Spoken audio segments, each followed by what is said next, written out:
You're listening to Beyond Wellness Radio, bringing you the cutting edge in health, biohacking, and sports performance. Stay up to date and listen anywhere and anytime on your computer, tablet, or smartphone by subscribing on iTunes. Catch your host, Dr. Justin Marchegiani, as he answers your burning health questions as well as interviews from world-renowned guest experts. For more Beyond Wellness Radio, go to beyondwellnessradio.com. Hey there, it's Dr. Justin Marchegiani. Welcome to Beyond Wellness Radio. Feel free and head over to beyondwellnessradio.com where you can access our full podcast transcriptions. While you're there, you can also sign up for our thyroid and female hormone video series. This series goes into the root cause of why your hormones are out of balance. While you're there, you can also schedule a functional medicine consult with Dr. Justin, myself, where we'll dig deeper into the root cause of your health challenges. Feel free and think of sharing this podcast with at least one person. This podcast grows by people sharing it. Sharing is caring. If you can think of one person that can benefit from this information, please feel free and share it. If you're enjoying the podcast, make sure you subscribe on iTunes. You can also click below the video or podcast where you'll see the iTunes review button and leave us a review. You can also sign up for the newsletter at beyondwellnessradio.com where you'll get updates before anyone else. Thank you so much and enjoy the show. Evan, Dr. J here. What's cooking, man? It's Friday. Hey, it is Friday. I didn't cook anything for breakfast today. I just did a couple of slices of some organic summer sausage that I found that is really delicious. And then I had my all-time favorite Love Crunch organic nut bar. It's got some organic cashews, a little bit of dark chocolate, some hemp seeds, a little bit of pink salt, I believe, or sea salt in there. So I'm feeling macronutrient balanced to start my podcast here with you. That's great. I'm actually doing a little bit of intermittent fasting this morning. Just did actually a little bit of bulletproof coffee here, and I'll probably have some collagen here in a few hours, but doing a little IF this morning, and I'm feeling pretty good. I'm not seeing patients till this afternoon, so I'm rocking it. That sounds good. Very good. Well, anything else on your radar screen? Well, I'm definitely off topic, but I'm definitely interested in cars now. You and I have been spending time off air talking about cars this morning, so that's always fun. Always fun stuff. Like it. Well, today we talked about digging into leaky gut. We've done some videos on digestion and infections and hydrochloric acid, which all play a role into leaky gut. But I think we need to do a really, good job just kind of tying everything together to really what is a leaky gut. Sure, that sounds good. For me, everybody pretty much comes in the door and they diagnose themselves with leaky gut. It's like, I have leaky gut and that's why I'm coming to get help. And a lot of people do have it, but I guess I wouldn't always jump to conclusions about that. So maybe should we break down kind of like the gut a little bit? I mean, you want some level of permeability. Like you have a certain level of intestinal permeability, but it's when you're exposed to gluten and these other things that you're going to increase that permeability, and now toxins that should not be able to get through and infections and stuff that shouldn't be able to get through this lining, now they can, and they break through the tight junction, and then now you have, whether it's an autoimmune disease or you have other physical symptoms that hurt you, and then you're troubled, and then now you have to try to work on sealing that back up. Yeah, absolutely. So our gut inside of our intestinal tract is actually considered outside of our body, which is kind of a weird thing to wrap your head around. So when you're eating something, it's technically considered outside of your body in the intestinal tract. And basically we have to bring it in via the tight junctions and the gastrointestinal kind of barrier system. So we take food in, it goes into our stomach, just kind of digestion 101 here. We take foods in through our stomach, and the first level of digestion actually happens with the teeth, right? We're breaking things down, we're chewing. The technical term is mastication. Medicine loves making big words that make no sense. So we're masticating our food, we're breaking it down. That starts the digestive juices being secreted. It enters our stomach and it's starting to get churned up, and the hydrochloric acid comes out, which has almost like a sterilization effect with the food, but also activates a lot of our proteolytic enzymes in our stomach, one known as pepsin, which helps start breaking down protein.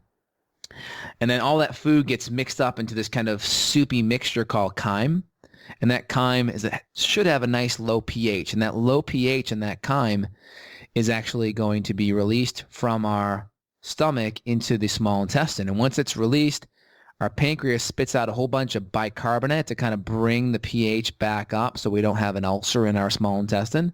But that nice low pH initially triggers our pancreas to make a whole bunch of enzymes like trypsin and chymotrypsin and lipase. These are fat enzymes and protein enzymes that'll help break down protein and fat. And then it'll also trigger our gallbladder to contract and spit out a whole bunch of bile salts, which will start helping to emulsify fat. So the first domino is good, healthy mastication in the mouth by chewing. That increases surface area.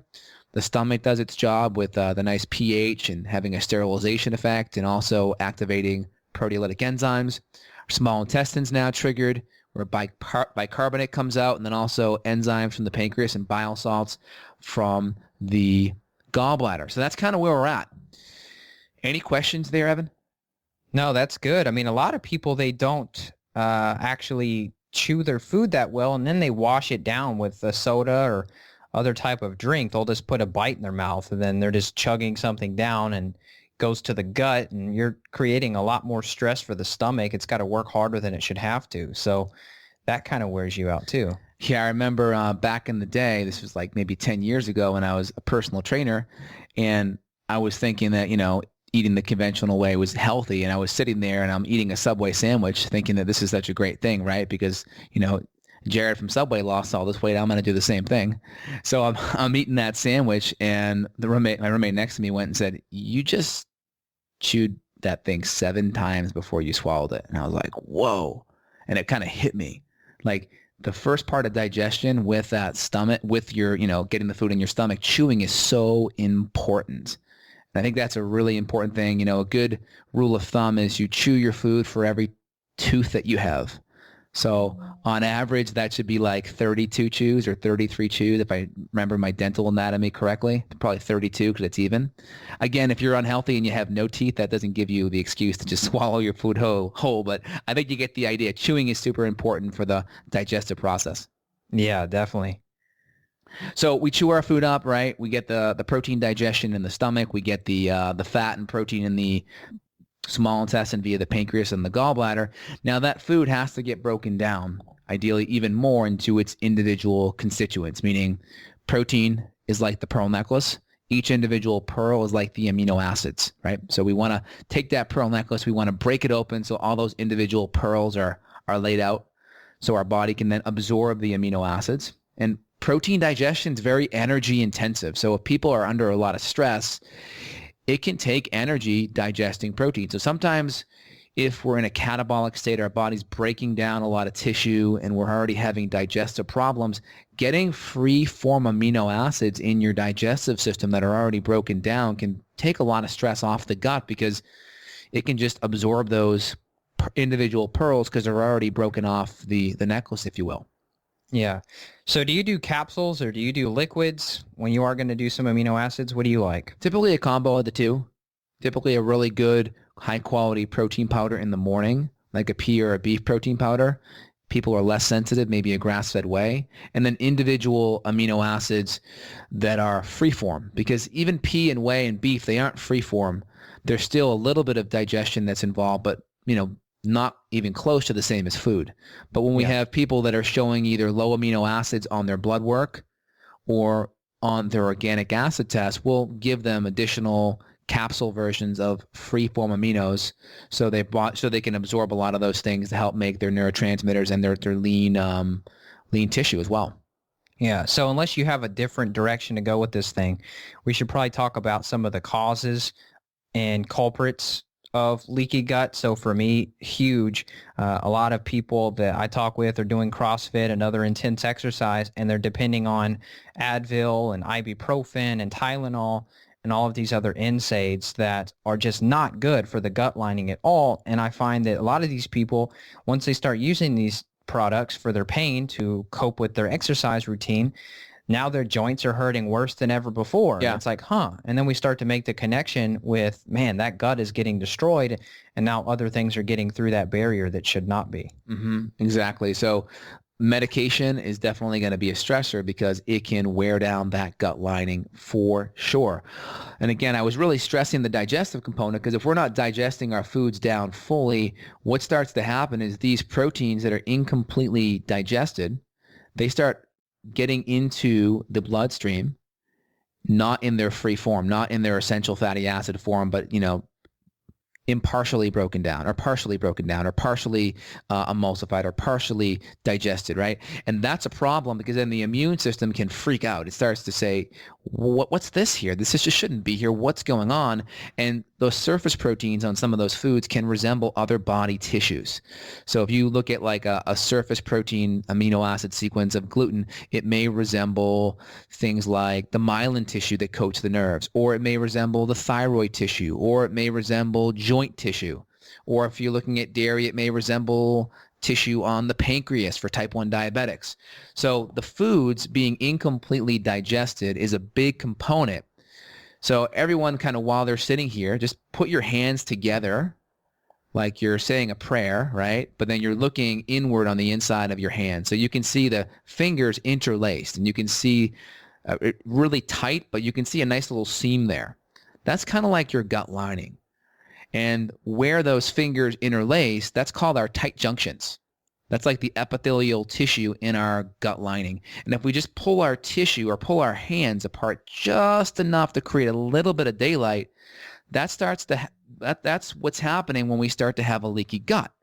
And again, the leaky gut could be one from eating bad foods, right? Eating foods like gluten or dairy, like dairy maybe being higher casein dairy like cheese or milk, or it could be eating things that higher sugar foods. It could be from infections like fungal overgrowths or parasites, or it could even be people that are sensitive like phenols and salicylates or mycotoxins that are in the food. It could even be from lack of nutrients like zinc. It could also be from you not chewing your food well, or you eating while you're having a whole bunch of stress, so you're not digesting foods, or not having enough enzymes or hydrochloric acid. So there's a whole bunch of things, right? Medications you also mentioned. So all of these things, if you're having your hands tight together, it's like pulling them apart just a little bit, and it's allowing those undigested, unbroken down foods and those pearl necklaces that should be broken down to go into the bloodstream, and then our immune system is looking for the APB, right?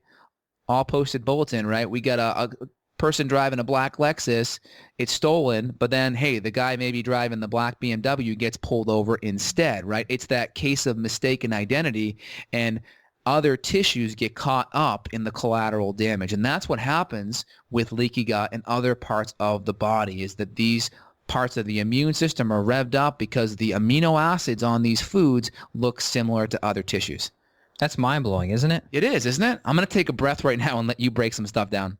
Yeah, for sure. Well, I wanted to talk about cortisol a little bit too, because stress is a huge part that can contribute to leaky gut. And if you go back far enough in a client's history and you find that they did start doing like a CrossFit exercise, or they had a significant job change, or they went through a divorce or something like that, some type of huge stressor, whether it's emotional, chemical, physical, they seem to derail themselves. Yes. And so now there's the link between the cortisol and the leaky gut. So if you have all these other things that you're putting in your mouth, and alcohol's another big one too, you're putting all these things in your mouth that are causing you issues, and you have all this stress on top of it, is really when the Jenga game starts to fall. You pulled out one too many pieces of the puzzle, and now the whole thing has collapsed, and then you have more issues. So stress for me was a huge part of my recovery process after the diet picture was dialed in. Yeah, and we have this kind of like this nice little balance with cortisol. It's kind of like the Goldilocks effect. Not too hot, not too cold, not too high, not too low. Cortisol goes too high, we actually burn through a lot of our gut lining. That's stress, right? You're under a lot of stress. That increases cortisol. You're burning down that gut lining. Your IgA, That's the mucosal membrane barrier that lines the gut starts to weaken. The mucus layer on the intestinal tract or in the stomach starts to thin out, and then you don't have that protection from the stomach acid. And you need too much stomach acid will break down that gut lining. So then when foods come in, it's like, boom, now they can easily pass through, or there could be impaired digestion.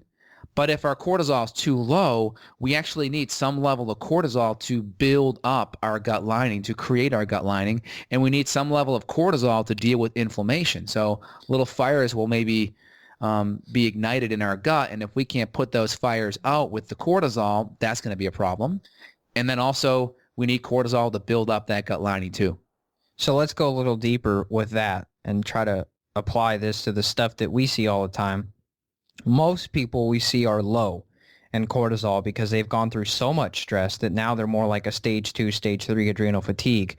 So what you're saying here is you go high cortisol at first. So you're stage 1. You're burning the candle at both ends. Yes. So you're destroying the gut, right?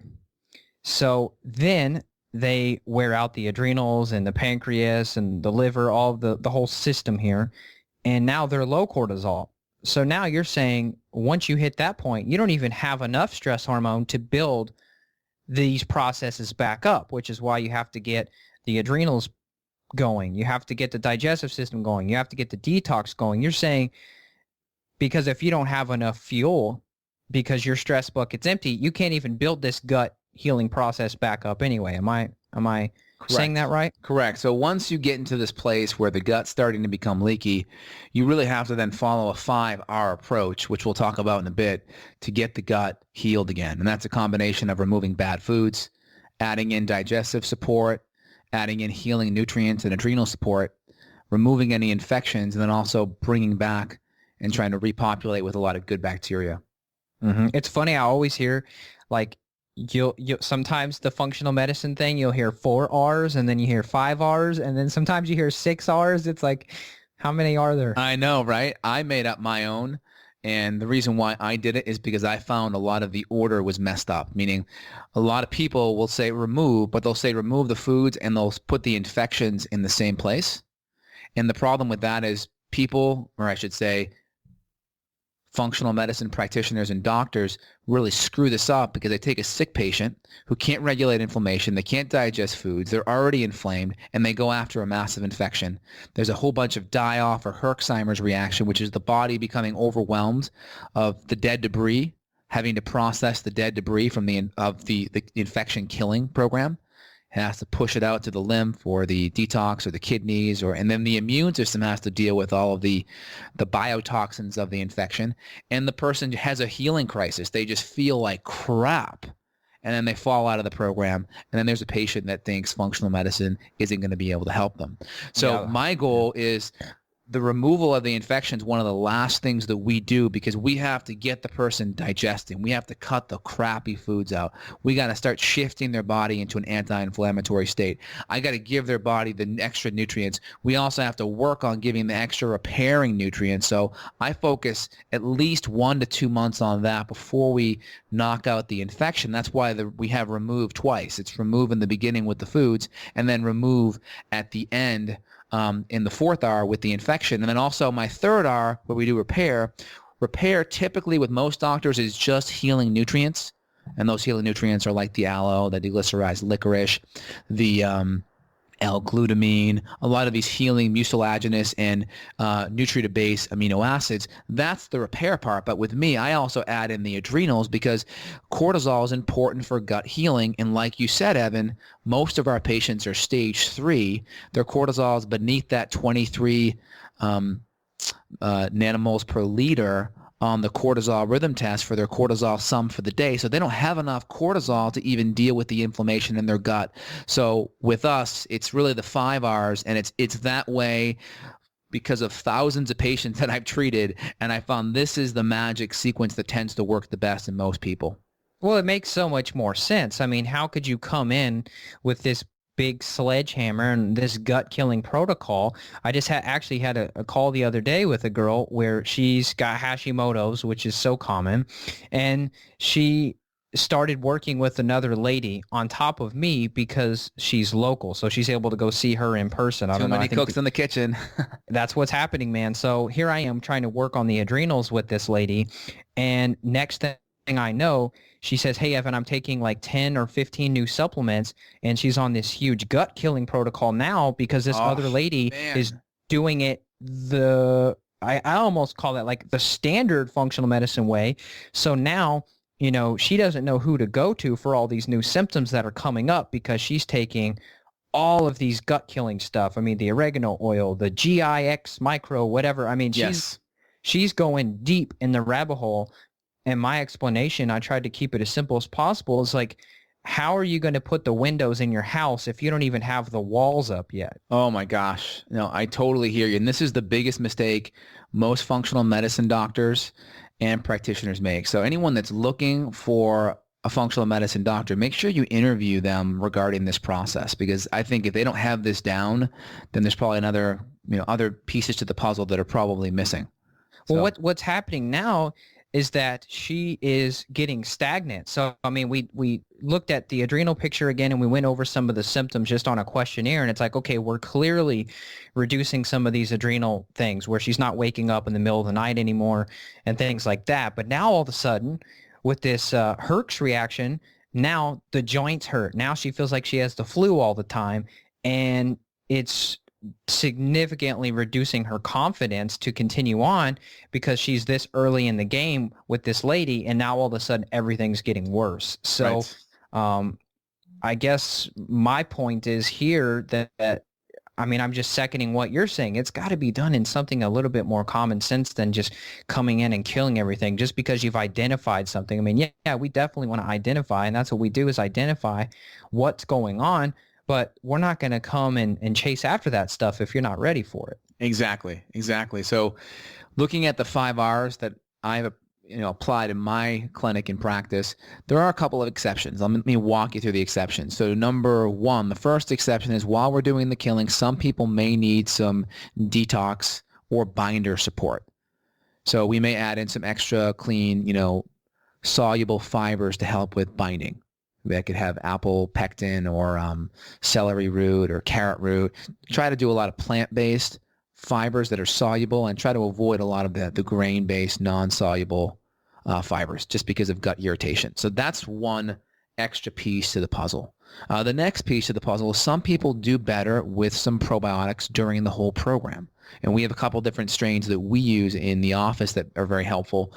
But we talk about the reinoculation kind of being that 5th R, that 5th phase, and that's important, and most people will be able to do it that way, no problem. Some may need a little bit of probiotic during the program because it'll help some of their gut inflammation, right? There's been studies showing that probiotics taking can actually decrease cortisol levels in the gut, and if they're under a lot more stress, that may be beneficial. It can also help with digestion. It can also help easing stomach inflammation and irritation. And if you maybe have constipation or diarrhea, it could make have a beneficial effect on some of those gut symptoms that may already be present. So depending on where that person's at, we may add some probiotics, some specific strains, whether it's a soil-based or some specific others that we use, like in the Bacillus family, to really help modulate any of the gut symptoms that may be present. That's beautiful. I love how that works. I mean, it's almost like an adaptogen, probiotics in a way. It's like if you're having diarrhea, it can help balance that out. If you're having constipation, it can help get things moving. I love the effect. I'm going to put probiotics in the adaptogen category now. I know, right? So looking back here with the leaky gut, right, we pull apart our hands or our fingers, and where they're interlaced there, that's where the leaky gut starts. That's the tight junctions. Now, what facilitates that is a protein called zonulin. So everything we're doing is trying to reduce stimulation or production of zonulin, because zonulin's kind of the energy that pulls that gut junction apart. So gluten is one of the biggest stimulators of zonulin. Also, endotoxin, which is a toxin secreted by bacteria. the outer layer of the bacteria that has these little kind of like flagella-like projections, if you will. I'm making this little hand motion on the Skype. Too bad everyone can't see me on that. But these little flagella-like projections that sit off of it, and now those are actually LPS. And if you Google LPS, it's another word for endotoxin. And you break endo means internal, right? Toxin is toxin, right? So medicine, again, using big confusing words. So it's an internal toxin produced by the bacteria that has to go and get filtered out by the liver. So it's toxic. So that can actually create and increase zonulin proteins. Also, things in the food, casein can be a stimulator, phenols and salicylates, which is what's kind of taken out of the GAPS diet or the SCD diet. So those can be a big thing as well. And then mycotoxin and mold and even dysbiotic bacteria, where your gut bacteria is really out of whack, and even SIBO, or small intestinal bacterial overgrowth, which is another form of dysbiosis specifically in the small intestine. So you got me thinking here. Go ahead, yeah. Let me interrupt you here. So, talking about this endotoxin here, and you're talking about the liver's job to get that stuff out. Let's say someone had been taking a lot of pharmaceuticals, or they have had a bad skincare regimen where they're getting a lot of chemicals in their diet there. Maybe they are eating chemicals and other fungicides and pesticides from non-organic produce, things like that, and they're increasing that liver burden. That could technically make the leaky gut problem worse, because now you're not able to get rid of that endotoxin as well because the liver's focused on these other chemicals. Is that accurate? Exactly. That's scary. Exactly. Mm-hmm. I mean, that's why the foundations of this removing as many chemicals from your life is going to be important for people listening. Yeah, any stressor that you add to your intestinal tract is going to be an issue, because everything that goes into your gut has to go to the hepatic portal vein, which then goes to the liver and then gets filtered out and then goes systemically. So the more stress in your gut, it eventually goes to the liver as well. So the cleaner food that you put in your intestinal tract, the less hard, I should say, the more, I should say, what's a better word here? The liver is not as stressed as much during the filtration process. Yeah, right. Just taking the load off. That's it. And that's important, because our liver really has to work hard with all the toxins in our day and age. And I heard this at a conference recently. I'll put it out there. I'm not sure how accurate it is, but from what I understood is a healthy liver functions at 99.9%, upwards of 99 and change. I heard a cirrhotic liver, a liver that's not functioning well, it's really only a 10% difference in its function. It's functioning basically at 90%. Now, I could be wrong on that. I heard a doctor lecture on that topic, but from what I understand, it's only a 10% difference in filtration that makes the difference of a diseased liver and a healthy liver.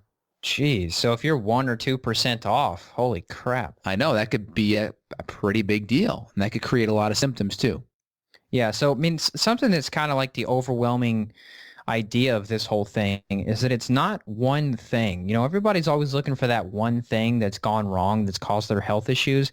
It's not one thing. It's a combination of things. Like I told you, I had a canker sore that popped up in my mouth. You're like, dude, you probably got gluten somewhere and from a sauce or something like that I came across, and it caused me to have some type of symptom. So obviously that's a huge cause that we always stay away from as much as possible, staying away from, wheat protein, gluten.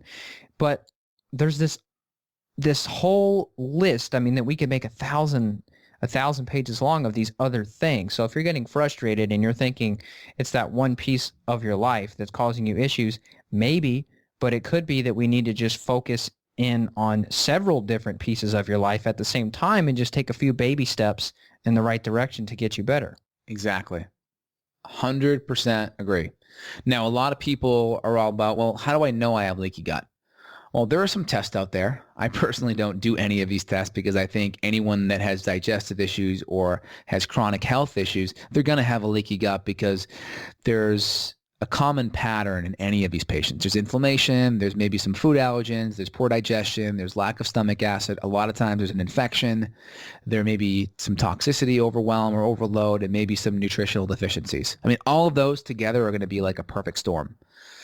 So Cyrex, they're a lab, I think, out on the West Coast that looks at some leaky gut markers like actomycin, occludin, or zonulin. and they look at lipopolysaccharides. That's the endotoxin. And look at the various antibodies, and they're kind of looking at the fact that these antibodies are going to be a strong stimulating factor of leaky gut, especially if we know zonulin's there, right? That's the protein that kind of unzips that gut lining. So these are some more objective ways to quantify leaky gut. I don't think you have to go that way. Most people don't need that. They can just start with the general 5R plan, and they're going to already start getting better and feeling better off the bat, because with the whole leaky gut test, it doesn't change anything in treatment. We're not going to go about doing anything differently because we see some of these markers pop up. So if it doesn't change treatment for me, why do it? The only time, love it. Yeah, the only time I would do it is if someone's kind of a biohacker and really wants objective data, or someone's just very skeptical and is like, well, I want to see it. I want to look at it. I want to touch and feel it and know that it's actually there. That's so smart. I'm so glad you said that. Because like some of the other stuff, like a stool test, you can't opt out of that. An adrenal test, you can't opt out of that. Organic acids, you can't opt out of that. Right. This one, you can pretty much assume. I mean, what would you say? Would you say 9.9 out of 10 people that are having the symptoms we're seeing are leaky gut people? Absolutely. And then it comes down to what degree as well, right? Yeah. And that may be different from day to day, and to, you know, what food exposure and what stress you've had and sleep and all that. So there's a lot of variables. Another variable, another test that I think you can bypass on is food allergy testing. I don't think food allergy testing is bad, and for some people it may be a good idea, especially if you're dealing with someone that's very resistant to cutting out foods and need to see it in black and white, like I mentioned with the leaky gut. That can be helpful, but most people, they're going to need an elimination diet with some level of rotation to it.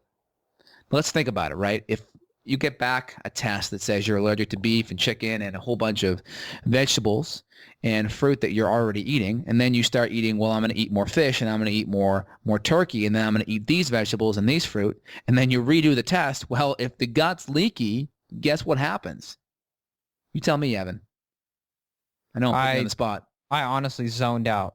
I was so entranced with the tone of your voice that I got lost. Say it again. Evan, that is 10 paleo demerits. All right. I want 25 push-ups right now. So basically, anytime you switch to the foods you're eating, especially early on with the gut still being inflamed, you're going to eventually develop antibodies and an immune response to the new foods you're eating as well. So if you're allergic to beef and you cut beef out, and now you're eating turkey every day, well, then it's just a matter of time before turkey's on that immune list. Right. Was there a question involved in that? So the whole idea is, well, what do you do with the diet? Because if, you know, I'm not getting this food allergy test, well, how do I figure out what to eat? Well, typically a good elimination diet that involves an autoimmune paleo aspect is usually a good starting place for most people. And I always tell patients, rotate their meat families. So a good way to go is turkey, or I should say your poultry, your fish, your beef, and your pork. Kind of rotate those proteins. Pick one per day and rotate them, and then eat different colors of vegetables, different colors. And you can even break it down to taxonomy of the vegetable family. I have a handout on my website that does that. But for most people that aren't terribly sick, just eating different colors and rotating the types typically is enough. The fats tend to be more benign because it's the immune component in the body is more protein based. So having just fats tend to be okay. Again, butter has a little bit of casein, right? So butter may be an issue, but pure coconut and pure olive oil tend to be fine. So moral of that story is an elimination diet with an autoimmune element that has some rotation pieces to it tends to be a better replacement for any food allergy testing. Yeah, just imagine if the whole world went on an autoimmune paleo diet, how much money would be saved in the healthcare system overnight. Oh my God. I mean, just diabetes alone, it's going to bankrupt the healthcare system. Oh. People don't know it, but the average lifespan of someone that's diagnosed diabetic is like $2 million, you know, their lifespan of cost. When frankly, I mean, this stuff can be fixed relatively easily with just some diet and some lifestyle and exercise pieces and maybe some supplementation as well. Like a couple $1,000 gone. Yeah. I know. It's just amazing to me. I mean, I'm kind of zooming out here in my head about all of the different problems that we see and the different manifestations of where someone that's just starting with this condition of leaky gut, how they start with this, but they could end up with an autoimmune disease, and now they're on Humira and these other immunomodulating drugs, and they have the medical bills, and then they have the side effects, and they have the side effect of the side effect. And it's just amazing to think that there's so many people going down the rabbit hole when just with this podcast here, I say this is probably one of the most important podcasts we've ever done, because if you start here with this foundation of getting this gut lining and this tight junction in order, you're going to save yourself potentially thousands of dollars and maybe even millions over your lifetime, and the quality of life. I mean, that's priceless. There's no dollar sign that you can put next to that. So absolutely. And just remember, anyone who has an autoimmune condition, autoimmunity starts in the gut. Alessio Fasano, a researcher out of University of Maryland, now over at Harvard, he's the one that kind of coined the term or did a lot of the research on gastrointestinal permeability. And he was kind of, almost a pariah in the field, so to speak. I mean, Harvard's now picked him up and he's done a lot of great research, but he got a lot of crap. I saw him speak at an autism conference a few years back, and he was just lecturing to all the people saying, guys, you have no idea how much crap I've gone through just to bring this information to the forefront. And I couldn't believe it because, now leaky gut is even becoming more mainstream, but this guy went through a lot of slings and arrows to bring this information up there. And he's even gone as far to say that this mechanism, leaky gut, gastrointestinal permeability, has to be present in almost all autoimmune conditions for them to even happen to begin with. So that means your Parkinson's and your MS may be driven from a gut issue to begin with.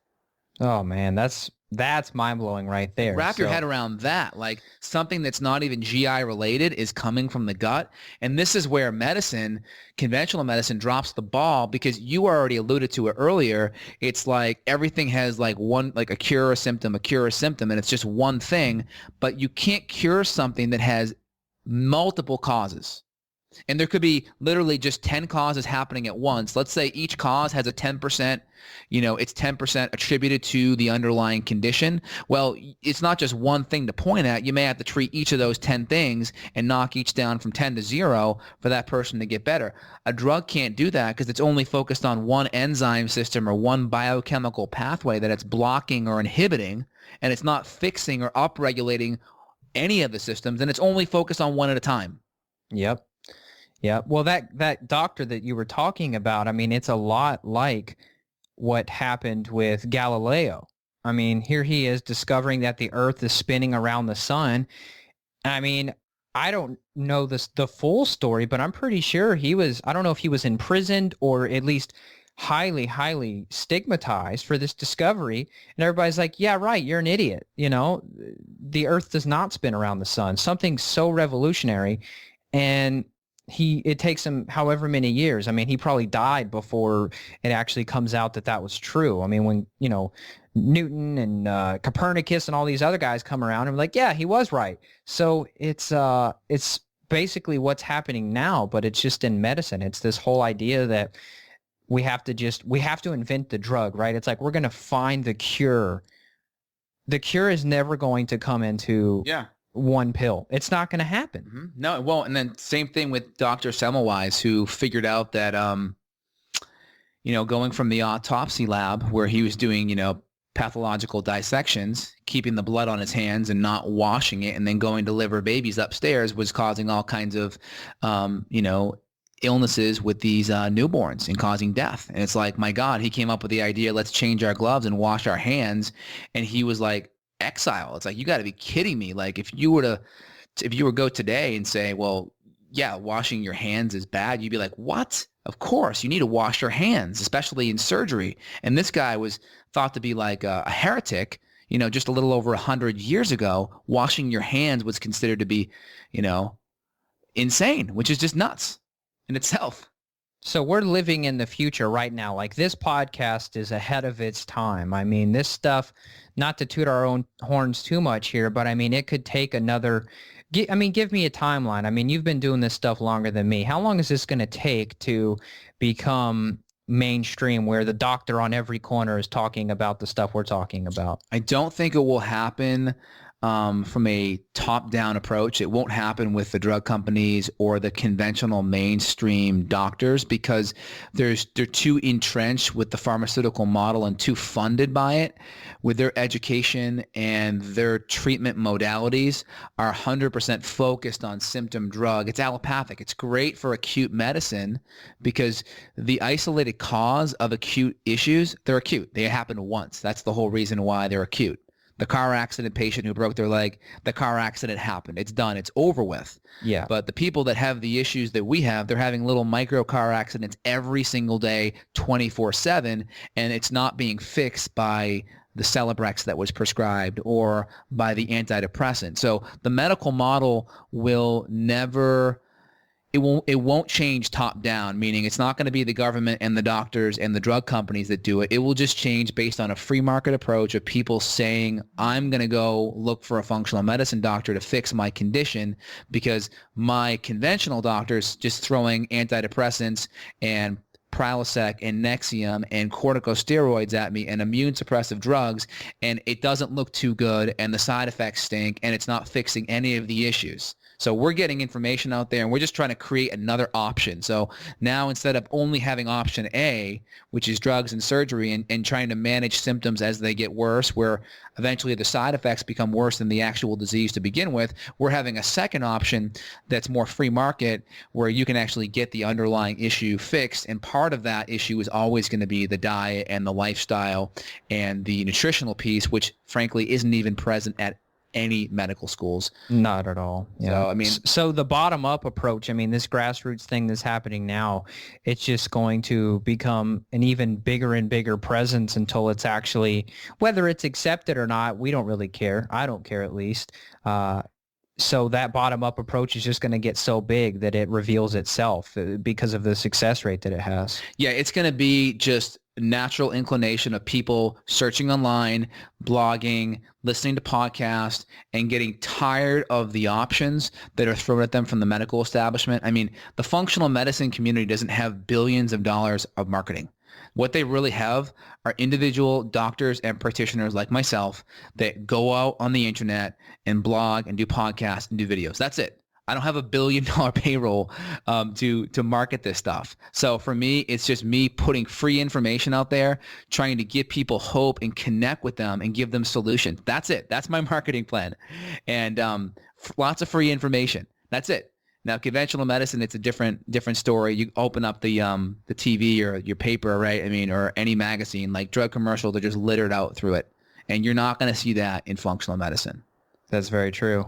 Yep. So, and they get functional medicine in the Cleveland Clinic now. Now, I'm already predicting that it will kind of be a watered down version of functional medicine. It will be functional medicine light or diet functional medicine. And I don't think it will be, what functional medicine could be because, well, I mean, frankly, if you got a massive multi-million-dollar hospital that makes a whole bunch of money because they have cancer wards and heart disease wards and they treat diabetic patients, and you got this one department called functional medicine that's sucking all the other departments dry. I mean, they're a business they have to stay in. And if one part of it is losing money for the whole hospital, how could you stay in business? It's not a viable model.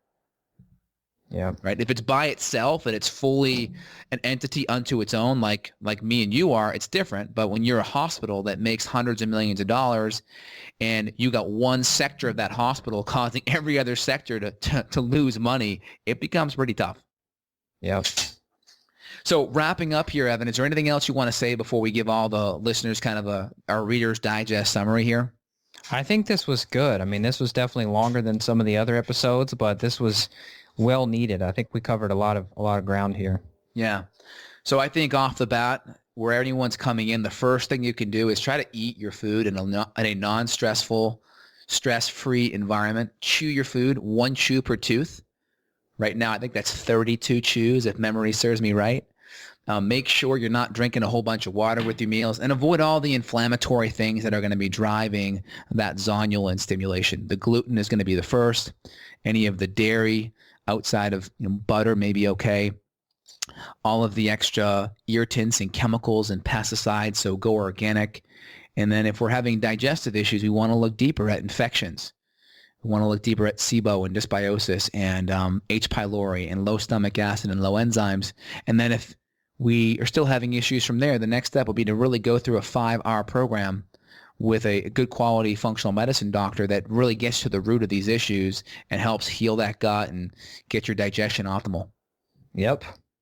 Anything else, Evan? That's it. I mean, I'm sure I could rant some more, but I think we killed it today, my man. All right, man. You have a good weekend. You too. Bye. Bye. Got a question for Dr. J? Go to beyondwellnessradio.com and click the questions button. Then tune in to hear the answer. Also, if you like the show, click below to review us on iTunes. For more Beyond Wellness Radio, go to beyondwellnessradio.com.